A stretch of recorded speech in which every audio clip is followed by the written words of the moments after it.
আল্লাহ তাআলা দুইজনকে সৃষ্টি করলেন।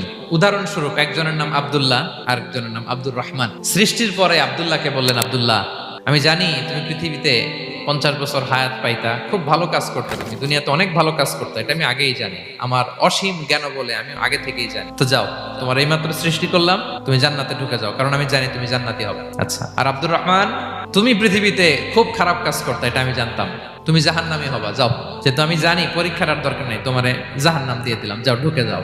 আব্দুল্লাহ ঠিকই জান্নাতে ঢুকে যাবে, আব্দুর রহমান কি ঢুকবে? সে বলবে, আল্লাহ এইমাত্র আমারে বানাইলেন, সৃষ্টি করেই বলতেছেন তুমি জাহান্নামে যাও, আর বলতেছেন আমি জানি দুনিয়াতে পাঠালে তুমি খারাপ কাজ করবা, তুমি জাহান্নামী হবা, পাঠানোর আর কি দরকার, আগে থেকে জাহান্নামে যাও। আল্লাহ আপনি জানলে জানতে পারেন, আমি তো জানি না, ঠিক কিনা বলেন? সে বলবে, না আল্লাহ, আপনি ভুল বলতেছেন, এই দুনিয়াতে পাঠাইলে আমি খুব ভালো কাজ করতাম, এজন্য আল্লাহ তাআলা পরীক্ষার আয়োজন করেছেন, যাতে করে তুমি জেনে যাও যে পৃথিবীতে তুমি কি করেছো। এখন আর আল্লাহকে এক্সকিউজ দেওয়ার সুযোগ নেই। আচ্ছা বলেন তো, আবু জাহেলকে যদি আল্লাহ এখন কিয়ামতের দিন বলে, Abu Jahl go to the hell fire, Abu জাহেলের কিছু বলার সুযোগ আছে? কারণ ও দুনিয়াতে কি করে আসছে এটাও জানে না। ফেরাউনকে ডেকে যদি আল্লাহ বলে, ফেরাউন তুমি জাহান্নামে যাও, go to the hell fire, ওর কি কোনো এক্সকিউজ দেওয়ার সুযোগ আছে?